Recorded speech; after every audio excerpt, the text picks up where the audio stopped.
So I've made a template for the wooden flooring strips just using cereal packet card, and I've cut it so it comes level with the edges of the slanted walls, and then this sort of strip at the front here is where the actual roof sits into when that's down. So if you have a sort of similar design to this, always have a think about that, because if you were to come right forward, your roof then wouldn't sit all the way down. And then I've cut around the little door surrounds, and I actually cut out a little bit too much. That's why I've put the tape over, and then I'll lay the flooring strips up to the edge of the tape there. And I've also cut around the chimney breast. Now you can do it so that you put your flooring in first, and then you do your chimney breast and paper in, but this way around will work as well. It just means you have to then shape more of your wood or cut pieces out of your strip wood flooring, but either way around will work. And I've used 2 pieces of card here, and when you attach them, always attach them side by side rather than overlapping, otherwise you're giving yourself a big sort of lump in your template, and that will obviously show when you stick your flooring onto it. Now, I didn't go into great detail with creating the template just because I've done floors before, and if you look back through the diaries you'll see where I've actually done the process from scratch and fitting the flooring as well. But I now want to take this back into my craft room and actually fit the flooring strips, and I will film a little bit of that process, even though, as I've said, I've already sort of done the full technique here on the channel before. And another thing just to mention is I'm just going to trim a little bit more of this. This is my first sort of fitting since fitting the chimney breast, so I'm going to trim a little bit more from around the edge of the chimney breast there, and from around each edge of the template. And it's good to have about 1 millimetre or so give, just so that when this is covered in wood and it's not going to be as flexible, that you can actually then fit it back in. So I will just do a little bit more trimming, and then that trimming again will be covered by the thickness of the skirting board. Okay, so let's go back into the craft room.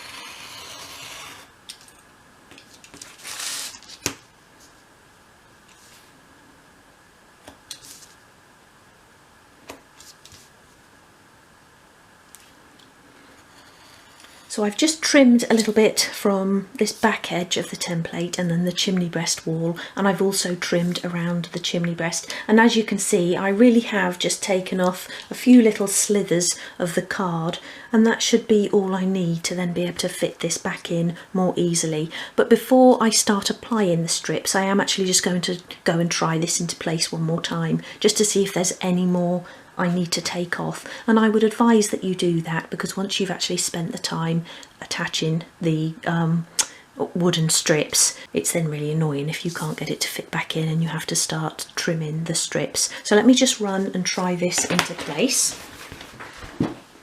Won't be a moment. So I'm just going to trim another tiny little bit off this side of the chimney breast. So that's the side that's the right hand side of the chimney breast, which won't be visible. So I'm going to take a little bit more off there, and just when I was trying it, that was the place where it seemed to be sticking. So I'm going to take off a couple of millimetres there. In fact, that's probably about 3 millimetres. But if there's too much of a gap, I'm not too worried, because that's going to be hidden, like I say, behind that side of the chimney breast. But it just means that I will be able to get it in and out more easily. So when I came to look for some wooden flooring sheets, I couldn't find one, and I was sure I had one left. But I did have this big bag of separate strips, and I've laid these all out across the template, and I have got enough here. So I was really worried that that was going to have to wait until another day.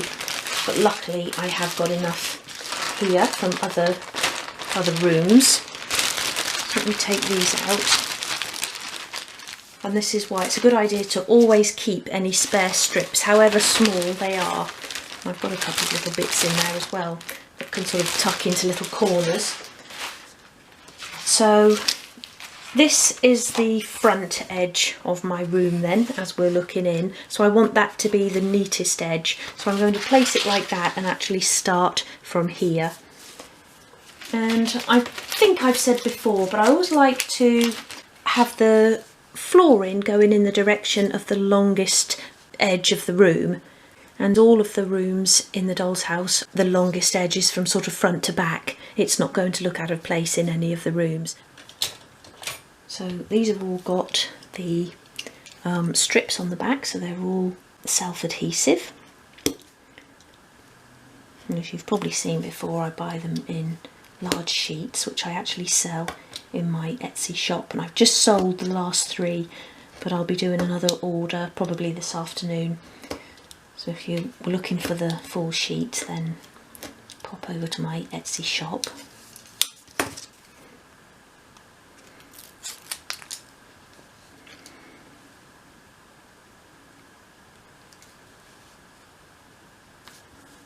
Stick that down along that edge. And come along the back there. And I'm actually going to do now a long strip and put that all the way along, and I leave probably about a hair's width between the strips. And I just turn that one around because it was a little bit bowed. In fact, I'm not going to use that one, it's a bit rounded. And I'm going to stick this into place, and I'm aware that I'm overlapping the cutout for the chimney breast. But I'll show you what I do in that case. Just stick that down, and because it's a little bit bowed as well, I'm going to sort of pull it into place so that I've got that little gap at the back, the same as at the front there, like that.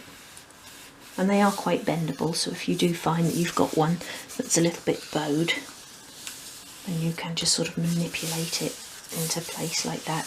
So then if I turn that over, I can then cut away that little overlapping bit there, and then I've got a nice neat edge along there.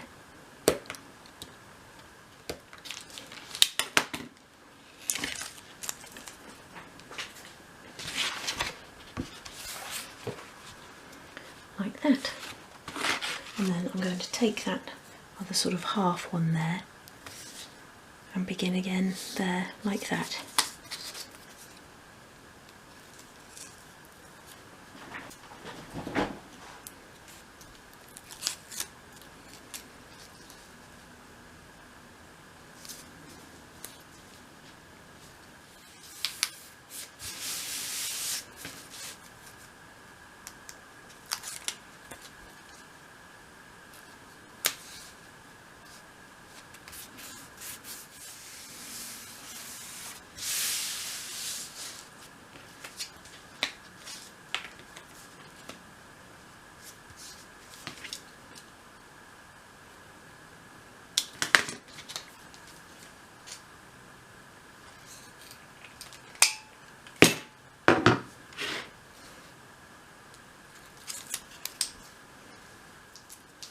So I'm onto the final strip now, and I'm using this part strip that I kept from last time just to go along this edge, and then again I can turn the whole piece over, trim off the excess and trim out those little door surround pieces.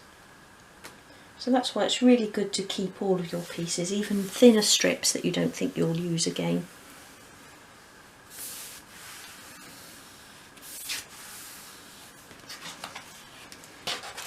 Over, trim it off, and then I can just trim inside those little door surround pieces. I just want to go up to the masking tape there and not the card, because I cut it originally a little bit too deep, so I just want to follow that line along there. And masking tape is really good at filling in little areas that you don't want to cut, just as a reminder more than anything. Like that. Stuck to my finger. That one as well. Okay, so I just now want to go and try this into place one more time. So I'm really happy with the fit of that, but it did take some getting in. Even though I'd sort of trimmed off that corner, which I thought was sort of preventing it from going in, it's still very tricky to get in. Although it does go in, so with a bit of bending and twisting, it will go in. And actually twisting, I popped off one of the strips here, but that's okay. I don't mind that so much as long as it will go in. So what I think now is I'll go and add some wood dye to this, and we'll do our little nail holes, and then we'll come back and fit it. And if I end up popping off any of the strips or anything where I'm sort of bending and twisting, and that was the strip that's along the join there, along the masking tape join, so maybe that's why, because it was a bit weaker there. And then we'll just get it into place and sort out any problems, you know, as we go. But I really actually like the lightness of that. I don't want it that light, but I'm not going to go for a darker wood dye, which I originally was. But if we actually have a look at the vinyl flooring in my craft room, that's the sort of colour I want. So let's go and have a look at that. So this is the colour of my flooring, and I don't really know if you can tell on camera, but that's a lovely sort of dark pine, I suppose. And I think that looks really nice with the Vancouver paint and also with that wallpaper. So I'm going to get my wood dyes out now and have a look which would be the best colour. So I've taken out all of the lighter colours here. So I've got antique pine, light oak, light teak and pine. And I've hardly ever used pine, and I think that's because the first time I tried it, it just had a very sort of orangey colour to it, and that could just be because I hadn't shaken it well enough. So we'll give that another go now. So I've got this piece of wood here, 4 brushes, and I'm just going to do a little patch of each on here, and then we'll make a decision. So I've given the antique pine a bit of a shake, so I'll just start with that one. And as I always say, it's really important to give them a good shake before you try them. Otherwise you do just get the, you know, all the sediment, all the colour soaks to the bottom, and you just get this sort of awful orangey colour. So I'm only going to be doing 1 coat on the floor, and already I can see that the antique pine is going to be too brown.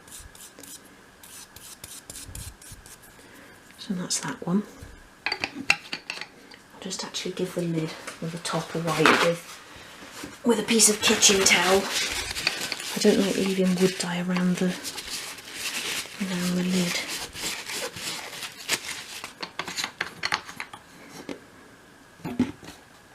Move on to the light oak. I haven't actually got a lot of this one left, but a little does go a long way. Again, I think that's going to be a little too dark.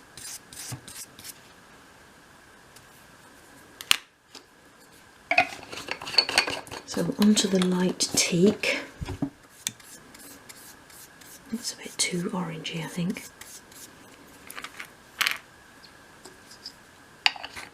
And finally, the pine. I gave that an extra sort of shake this time. Still does look a little bit orangey to me. That certainly doesn't look like the colour on the tin there. It's a really sort of peachy colour. Now I think out of those 4, I quite like the light oak. And that's that one there. Let's just have a look at that against my flooring in here.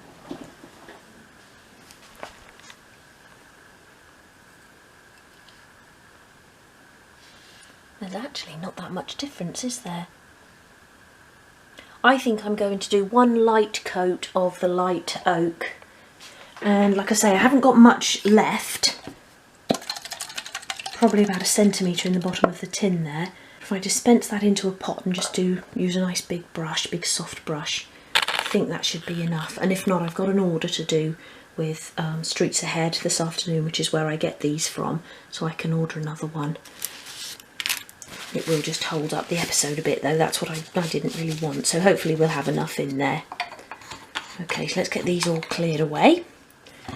Go and give the brushes a clean. actually that's not even all of it, so I think we may be okay. Like I say, a little of this really does go a long way, so I'm hoping that will be enough. Now, I'm not going to use a giant brush because I like to try and feed it between the strips as well, you know, along the edges, so that you can't see any of the original wood showing through. So I've got a sort of 9mm brush here, 3/8 of an inch. So let's make a start.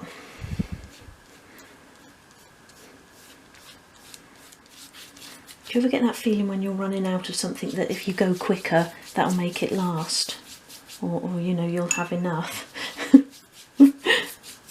I feel that I need to get it on here really quickly, otherwise it will run out. I actually think this is going to be okay, because one brushful really does sort of spread a long way.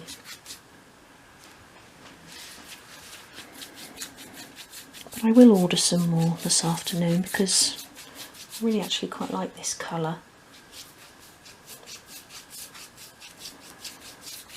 Nice sort of traditional flooring colour. What I'll do is I'll go along and I'll start sort of wiping that dry with the kitchen towel so that it doesn't darken up too much. And I wanted to go for a wood dye rather than painting the floor because I'll be having white furniture in the craft room, and obviously it would get lost on a white floor, so have a think about that as well when you're planning your room. It will stand out quite nicely against this, and it will warm the room up a little bit as well. We want to have that nice sort of cosy feel up there. This little sort of craft room that you go into and shut yourself away.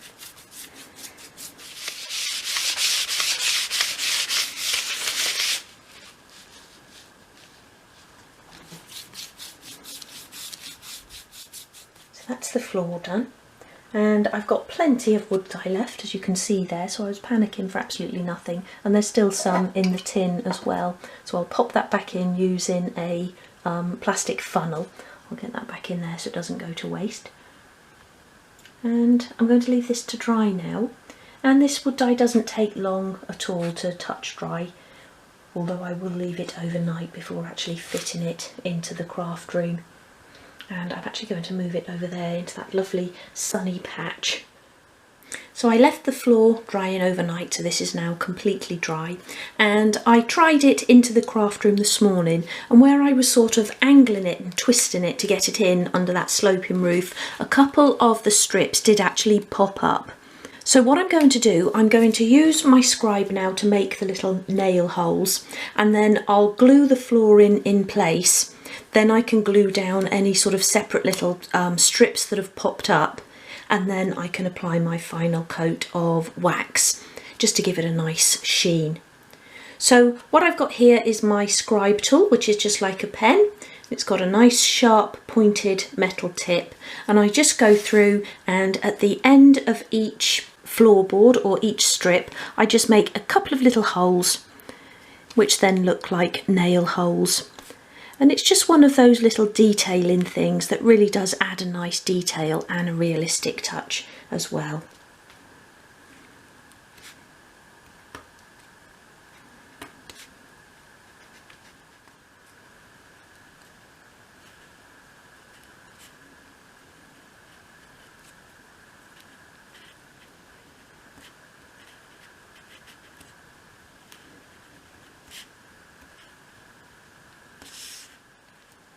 Okay, so that's all of my little nail holes done. So let's go and glue this into place.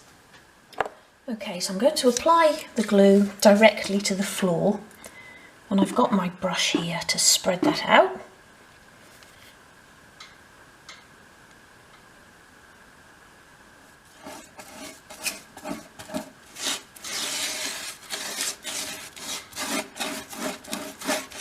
I want to brush it right into the edges and into the corners.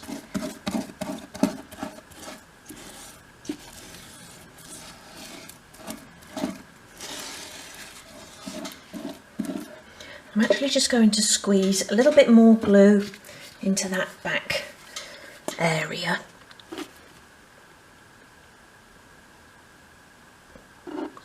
and really spread that along that back edge.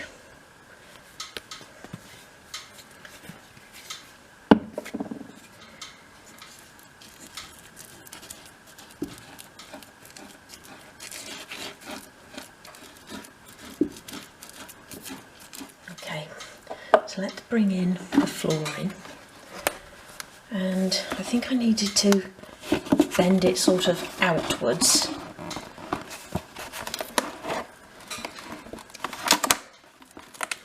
And this is what happened earlier, that whole strip came up.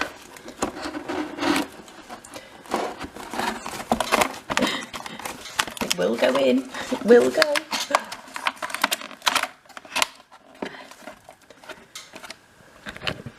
Just pop the camera out of the way a bit. And then sort of slide it into position. So the exercise of this, or the point of this exercise, is just actually to get the card stuck down to the floor, and then what I can do is stick these loose floorboards back down. So that was just a couple that popped up there. So I'm just pressing it down first of all with my hand, making sure that it's sitting in the right place. I think I can actually scoop it back a bit. Oh no, because I'm right up to the chimney breast there.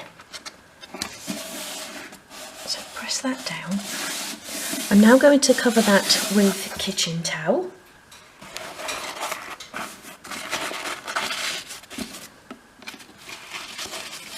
It's just to protect the strips.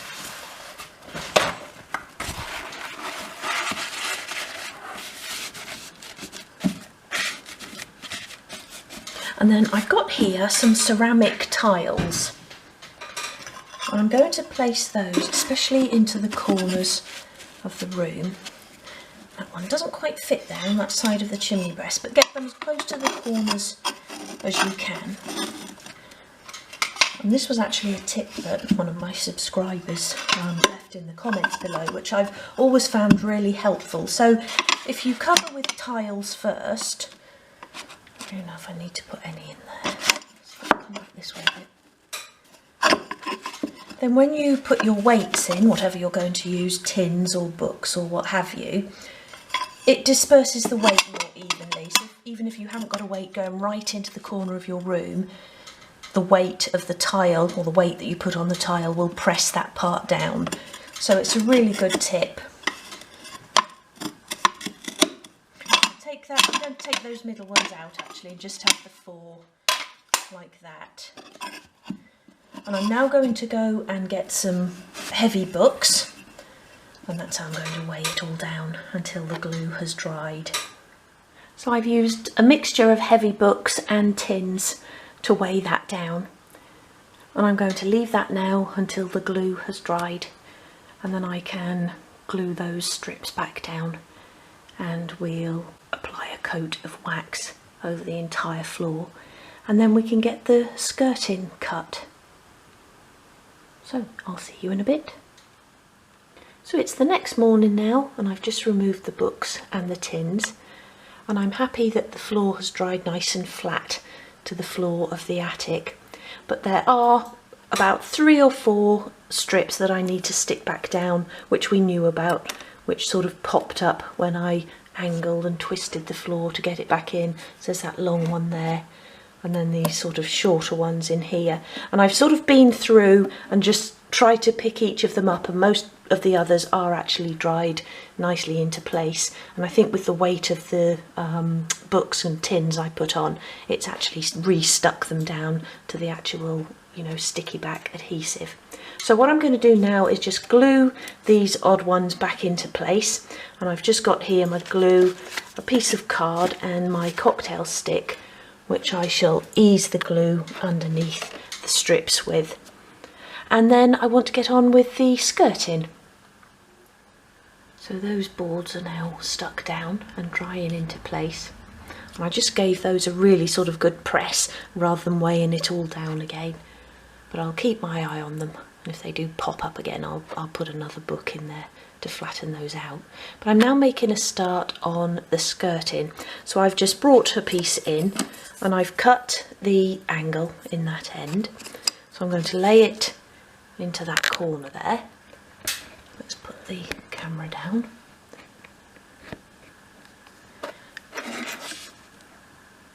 And the angle of this isn't exactly 45 degrees, but it lays quite nicely along there. So if I have that along there like that,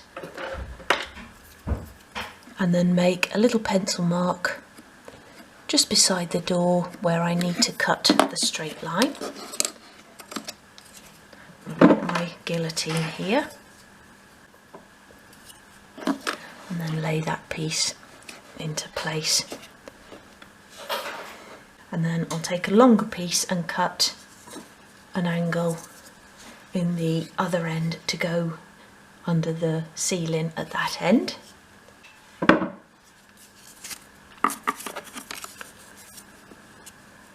Like that. And again, it's not an exact angle.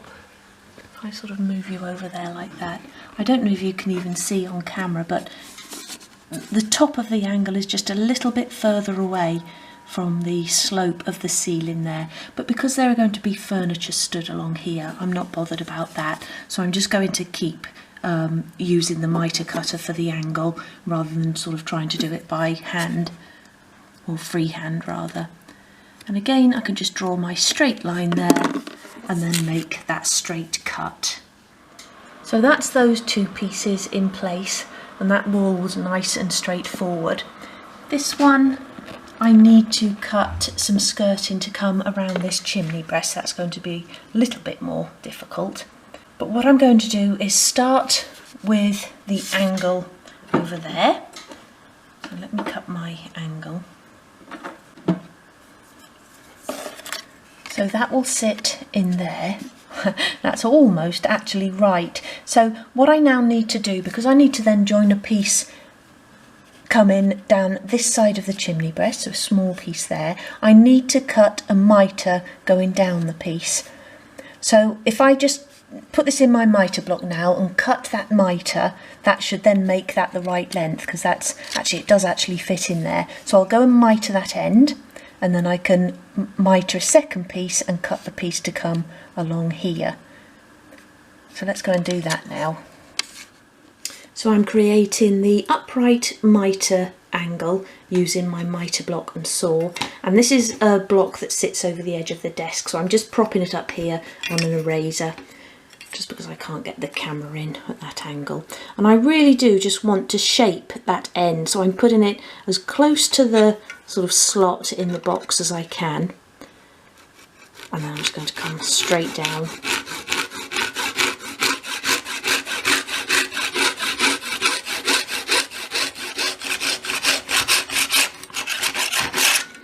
Like that. And I now want to cut an opposite join for that small piece to come out at this angle and join on. So let's do that as well. I'll cut that in the end of a new piece.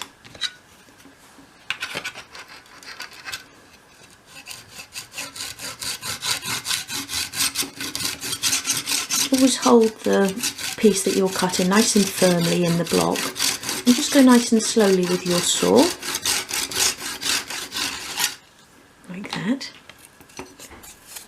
And then those two pieces will join nicely together like that in that corner of the chimney breast. So what I need to do now is measure this piece, and then I'll be cutting an opposite join in the other end. Just trying to think which way I'll need to go.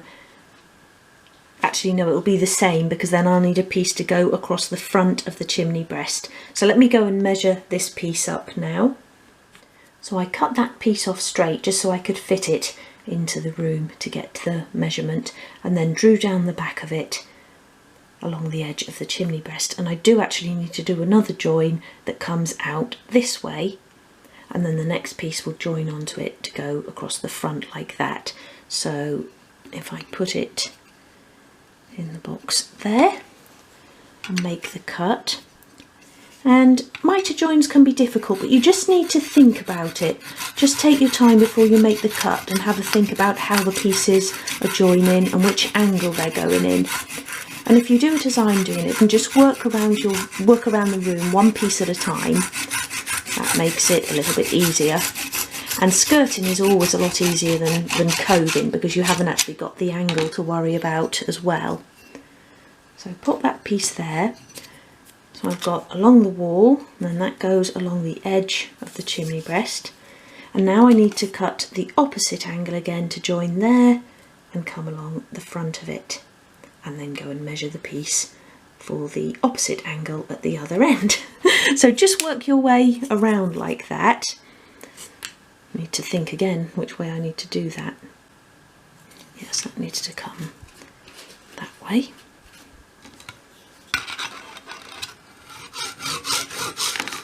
And always cut as close to the end of your piece as you can, because then you're not wasting anything. So they will then join like that. And then I'll go and measure this longer piece. So that's my skirting cut. And I always think it looks really nice around a chimney breast. And then what I actually do is just number it, so working my way around the room. So I just do little number 1 and 2 and so on, just so I know actually when I've taken away and painted them where they actually go back. And 7.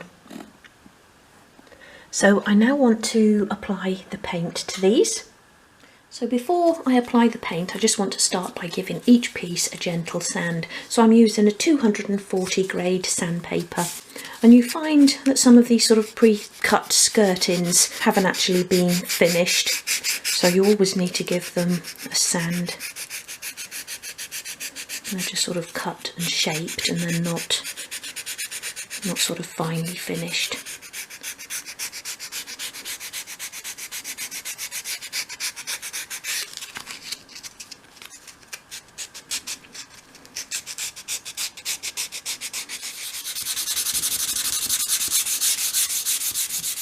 Once you've sanded the pieces, use a soft brush to remove the sanding dust.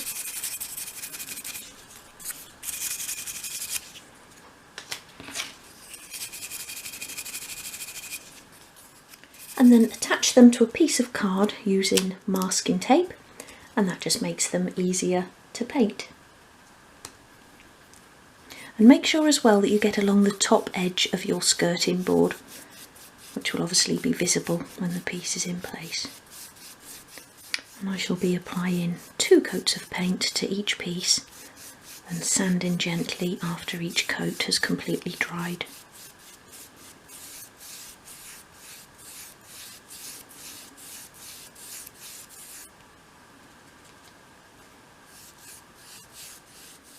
So that's the first coat of paint applied. And whilst that's drying, I want to apply a coat of wax to the craft room floor. So the wax I'm using is actually just a clear shoe polish, and I find that this gives a really nice finish on wood. And I'm just going to apply that with a piece of kitchen towel.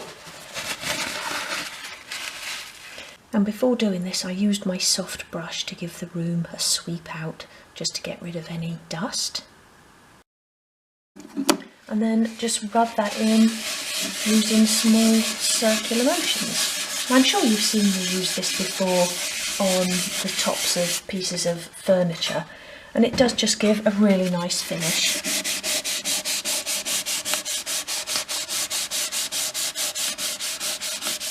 So that's a coat of wax applied to the floor, and now the skirting should be ready for a sand and its second coat of paint. So my skirting pieces have had 2 coats of paint, and I sanded gently after each coat, so these are now ready to fit. So I always begin by laying the pieces around the room in order. So I've got my glue here, cocktail stick to apply it with, and a piece of kitchen towel just to protect the floor, and spare kitchen towel out here as well, just in case. And then I should just work my way around the room. And there's no need to sort of masking tape this into place or anything. Just press it into place and then give it a good firm press to get the glue to take. There we little sort of press and hold system.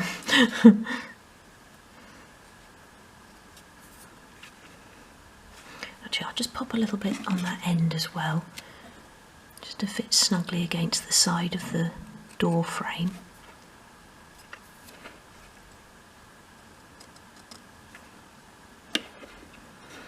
And make sure as well that you press it down against the floor nice and firmly. So I'm pressing down and against the wall, and then I just sort of press and hold. And I did actually touch up a little bit of paint on the door around the handle that I'd missed.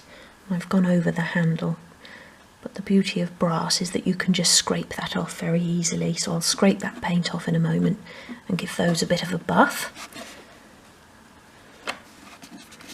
And I'm going to use the clean end of that stick just to go along the top of there as well.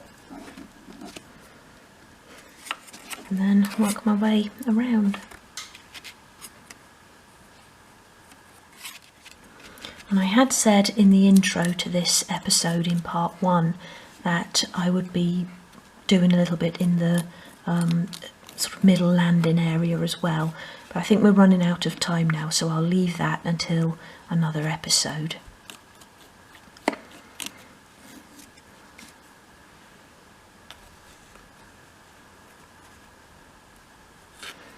got to put it on the end again.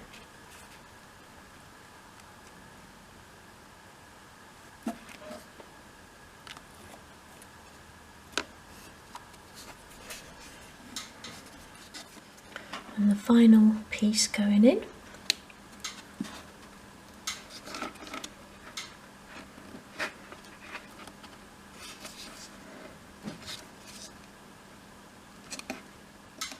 So I've got a tiny little gap between these two pieces here, so I'm just going to use my fine wood filler and fill that in, and as it is such a little gap, I'm just going to do that with a little bit on my finger there.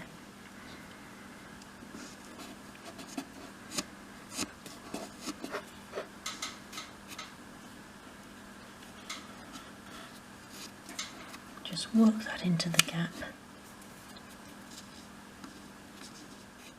like that. I'll leave that to dry now and then just touch that up with a little bit of paint. And then as I've been working in here, I've just noticed a few patches in the ceiling paint. So I'm going to go and get the Vancouver and I'll just touch those up as well.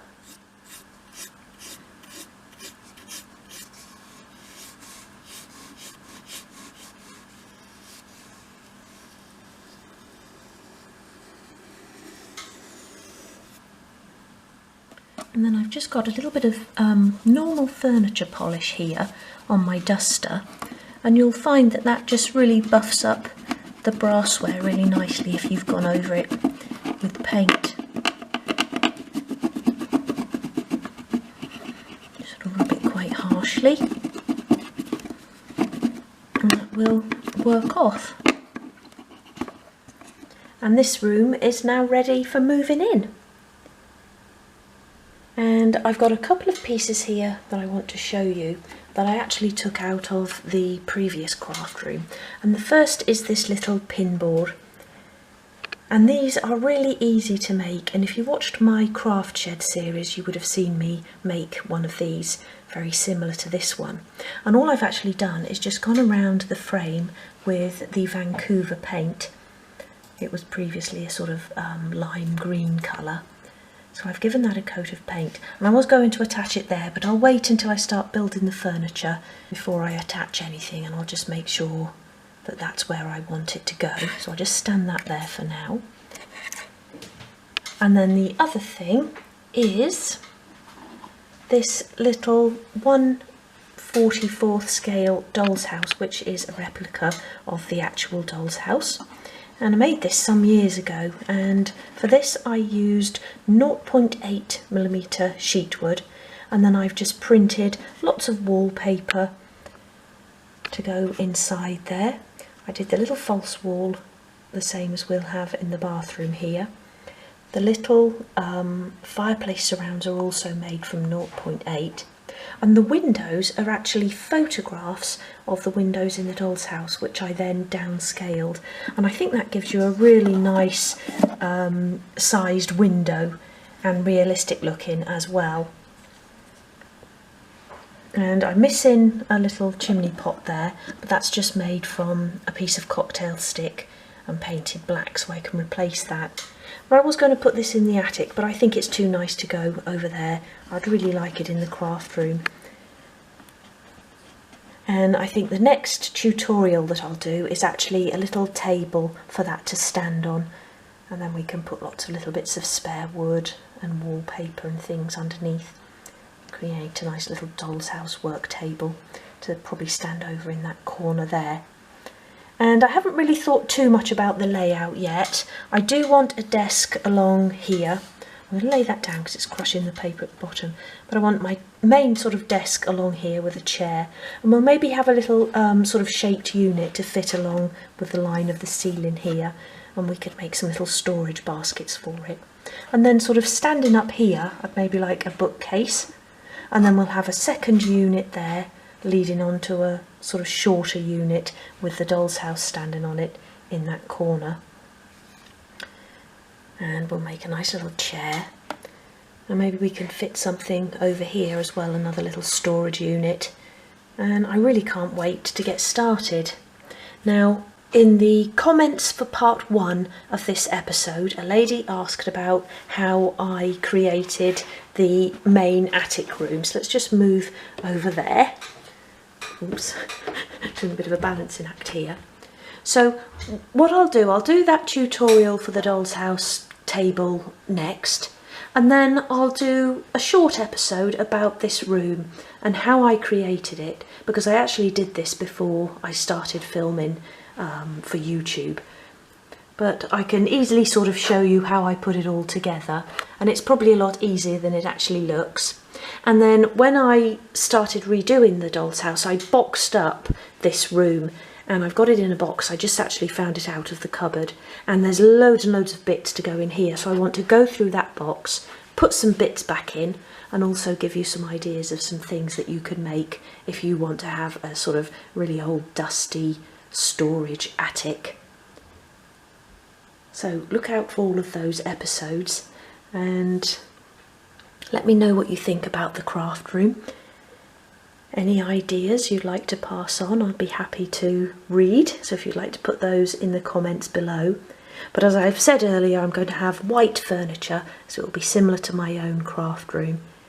And the fun part is going to be making all of those lovely little bits and pieces to go in there. Okay, so that's it for today's episode. I really hope you've enjoyed it, and I hope you like what I've done up there in the attic rooms. I can't wait to make a start on the furniture for the craft room and all of the accessories as well. But that's it for now, and I'll be back soon with another My Doll's House diary. So I'll see you then. Take care. Bye.